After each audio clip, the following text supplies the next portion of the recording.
Low emotions have a kind of gravity. They don't just weigh you down, they keep you tied to old stories and coordinate your life to match their pull. You twist to stay safe, you contort to stay loved, and you bend your light to fit the shape of your own or someone else's shadow. And somewhere beneath it all, a part of you is tired of acting out the pain. It's a role you took on but don't want to play anymore. The daily living through of this pain might feel suffocating, like a heaviness you've been carrying for a long time. So long that you've forgotten what lightheartedness feels like. But now, something is stirring in you. That still small voice inside is asking you to lay it down, to come back to the sweetness you once were, the softness that you've always been, just beneath it all. This video is an invitation into the depths of despair and jealousy and grief and anger and fear and depression. All those places inside of us that we try to stay away from because they feel too heavy to move and too deep to reach, with patterns so familiar that we mistake them for reality. That deep, dark place, it isn't who you are. It's just where you've learned to live. So take a breath and come sit with me for a little bit while we explore this gently. My name is Melissa. I'm a meditation, Reiki, and compassion key master. And on this channel, we explore this psycho-emotional, energetic, and mystical dimensions of being fully alive so that you can return to your wholeness with compassion and clarity and grace.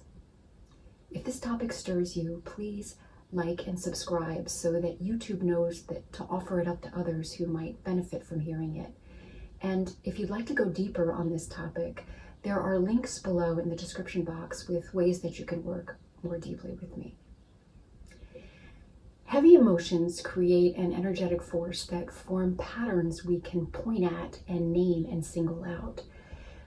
So often these stuck feelings have been with us for so long.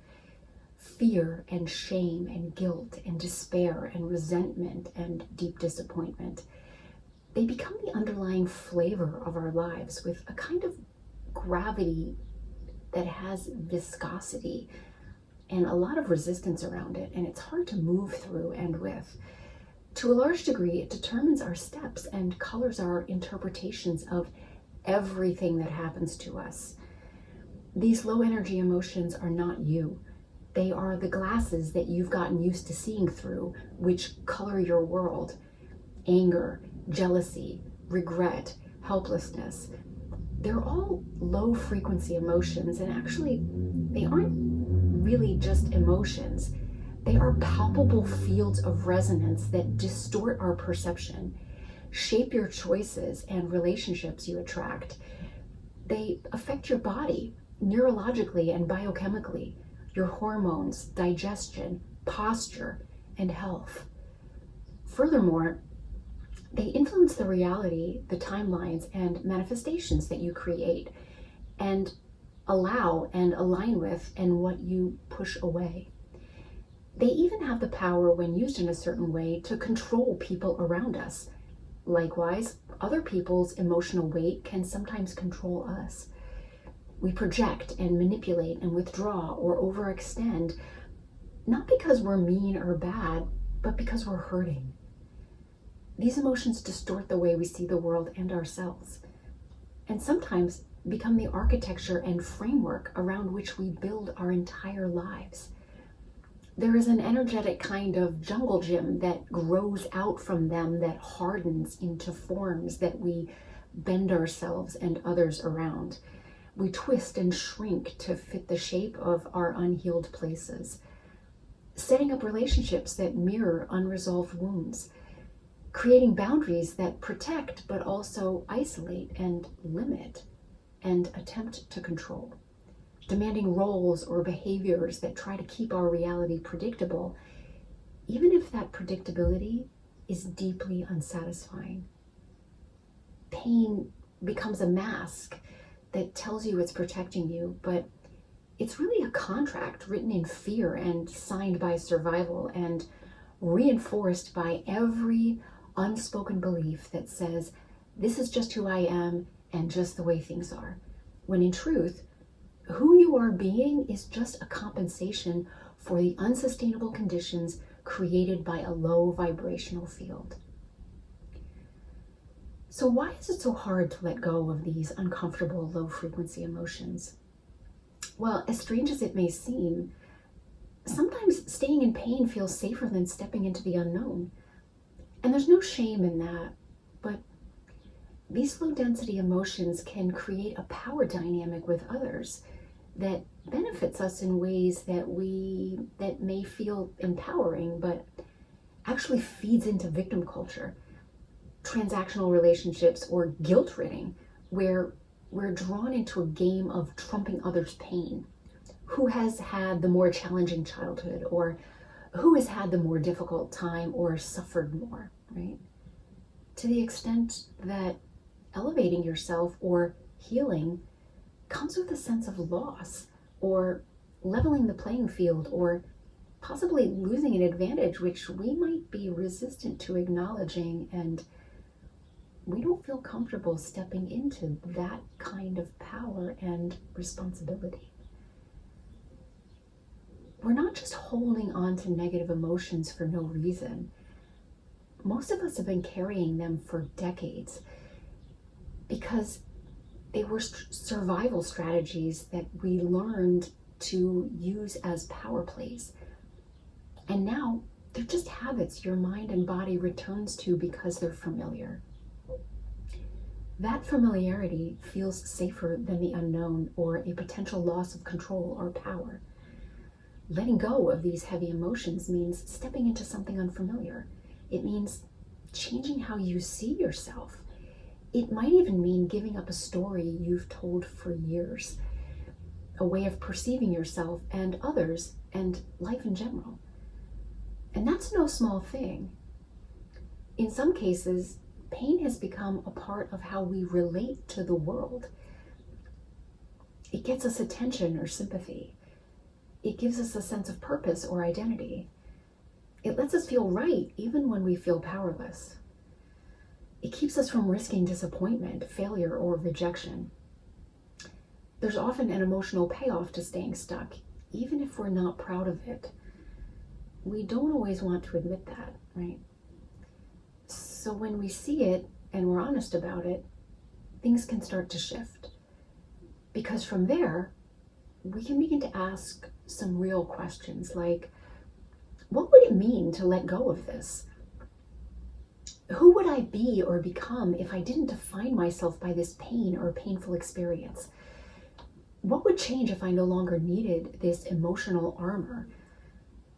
And those questions, they're the beginning of real healing. Because letting go means becoming unfamiliar to yourself. It means stepping into a vast unknown where your defenses become so obvious that you can't bring yourself to allow them to play out anymore. This can be a very awkward space to move through. Continuing to spin around in these grooves is about deeply rooted ways of being that feed into corresponding nervous system imprinting, childhood coping mechanisms, collective trauma and ancestral grief, and power dynamics that make us feel safer in pain and conflict than in peace. And if we're honest, these low frequencies, they come with perceived benefits we're not ready to surrender. Victim identity gets us love, attention, or excuses us from stepping up. Staying in suffering gives us a moral high ground. We don't have to take responsibility if we stay in a collapsed or disempowered emotional state. None of this makes us wrong or bad. It just makes us human.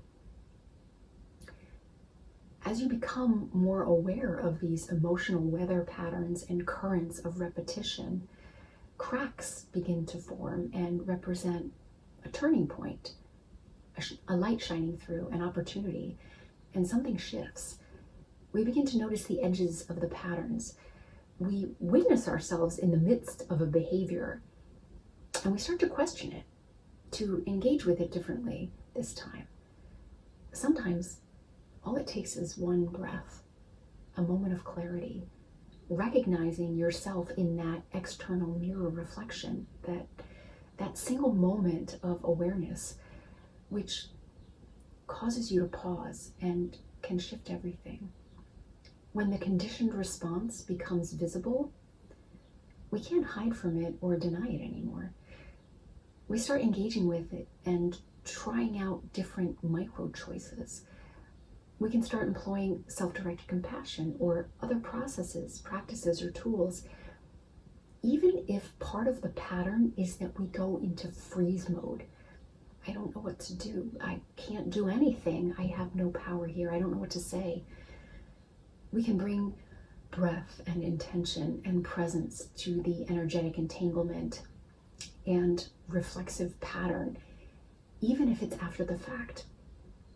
We can start to be more courageous in our inner dialogue and develop a sense of adventure and enthusiasm while contemplating and realizing these habitual distortions and how they play out. It is really truly fascinating how our psycho-emotional system, neurology, and biology all coordinate to create our experiences, right? If you haven't already, you should start a journal practice to keep track of and more deeply explore how a new perspective, practice, or self-exploration is unfolding for you, connecting the dots into a larger whole and deeper understanding of yourself and the world. Maybe a thought flashes across your mind like, oh wow, I'm doing that again. And instead of spiraling into it, you pause, you whisper to yourself, I saw that. Recognition. Interesting. That got my attention. I'm listening now. That tiny moment of presence, that one breath of awareness can start a whole new pattern, internal dialogue, and behavior. Because when you see the pattern clearly, you can't unsee it. You can't pretend it's not there anymore. And from there, something new becomes possible. Choice points become clear. You begin to notice the fork in the road before you move forward with an auto response, right? You start to get curious and even courageous. You breathe through it. You slow down. You bring in intention and presence and compassion. This is where mirror work and forgiveness practices become essential. Acknowledging yourself is really important. So go to the mirror. Look into your own eyes. Not to judge or attack yourself, but to begin the process of accounting, to witness and to tap into an experience of presence and being deeply present with and for yourself. And when you're standing in front of the mirror and gazing into your own eyes, you can say something like, hey, hi, how are you? Are you okay? I see you. You screwed up, or whatever it was, right? You got lost in the pain again. You tumbled down into that old story. Okay, it's okay. I forgive you. I understand. Now, let's look at what happened. What happened here? Let's understand it on a deeper level. Let's grow through this together. I'm here for you. I see you, and I know you, and I want to get to know you better, so we can get better at all this physical reality, feelings, and life stuff, right? And please, let's normalize crying. There is a really important biochemical and neurochemical release that happens when you allow yourself to cry. It's not just emotional, okay? Our bodies need to cry. And it's It's really so beautiful. It really is, to just allow yourself to feel and to cry. So practice letting that happen and be okay with it, not holding it in anymore. This is about moving beyond blame and shame and guilt and fear. This is radical honesty safely bundled up in compassion. It dissolves the guilt, the shame, the regret. It turns those heavy weights into a nice, full, deep breath of wisdom and understanding. I've lived this for almost 35 years now. I'm not just talking about something esoteric or symbolic. I'm sharing my own personal practice because I dive deep. I can't help it. It's in my nature. I'm not the kind of person who just sticks their toe in and jumps to a conclusion and then moves on, right? If something pulls at my curiosity, I dive in. I go deep. I want to know what it's like from the inside, from direct experience. And I've watched these patterns, my own and other people's, unfold in many different environments and situations and circumstances with my eyes wide open. Sometimes I watch the patterns play out and do nothing to stop it. Other times I try different approaches to shift it and nothing or little changes. Sometimes I rise above it and step into witness perspective and observe without getting involved. Other times, when it seems appropriate or when I was ready, I intervene or engage fully with varying results. Sometimes, well, that didn't go too well. Or, hey, that went much better than I thought it would. Other times, I fall back. I've caught myself repeating patterns I thought I had cleared or outgrown. Whoop, I just did that again. I've held the belief, this is impossible to change, and even if I walk away, I'll just attract the same thing in another form, so I might as well deal with it here and now to the best of my ability. All this to say, I get it. I do. Some layers move fast. Some take years. But with patience and compassion and a firm conviction that there is a place beyond, there is a higher realm and a greater freedom to experience here on earth in this very body. It is real. It is. We move, we grow, we rise, and everything gets lighter. It really does. And we're all in this together. Some of us are more visible about it than others, but every single soul on this planet is having an experience and working it out. Every single one, without exception. We are all actors on the stage of human evolution. And life keeps getting better the more we tune into and stay with what's real. The invitation is to choose light, not darkness. Let go of the push and the force and the power over mentality. You really can't apply that to this journey of healing. This is an invitation to lean into gentleness and love and deep care, to see your journey as a path of discovery and exploration, an ultimate hero's journey, not to escape from the pain of limitation and trying to control your reality and others, but from a place of deep desire and the romancing in of a new reality and a new earth, a higher truth and experience, fully lived here and now in this body. Get used to speaking to yourself this way, okay? I'm allowed to be new. I am allowed to choose something different. It's okay. I don't have to keep doing the same things over and over again, right? And yes, some things take discipline, which can require a form of power or empowerment, right? Self-awareness and self-direction. Making different choices sometimes can be hard. Establishing new patterns and new habits can feel uncomfortable and awkward.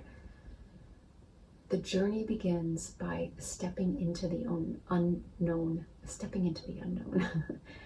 You won't know the territory until you get there. So take that step. Keep moving forward. Healing is not a requirement or an ultimatum. It's an awareness of what your soul deeply desires, right? You open to it. You move toward it, allowing it with a sigh of relief and a feeling of gratitude. We're all learning along the way. This isn't about fixing yourself. It's about returning to yourself. So let it unfold. You are allowed to be new and different than you have been. You are allowed to feel joy. You are allowed to open and receive more than you ever have without guilt. And when the shadows come back, don't shame them. Listen to them. Allow them to speak. Learn from them. Offer them compassion. Breathe and watch. We pay attention and we listen. This isn't about being wrong or bad or needing to change or fix. It's about using your conscious awareness to deliberately navigate out of stuck emotional whirlpools when you become aware of them, extricating yourself from dense vibrations and opening up your field to a new experience, encouraging and enabling the patterns to dissolve with intentional breath, even when it's hard. You can let it be gentle. Let it be a sacred process. You are returning to yourself, and your light has never been more needed than it is now. If this message touched you, I invite you to pause and breathe and share it with someone who might be ready to hear it.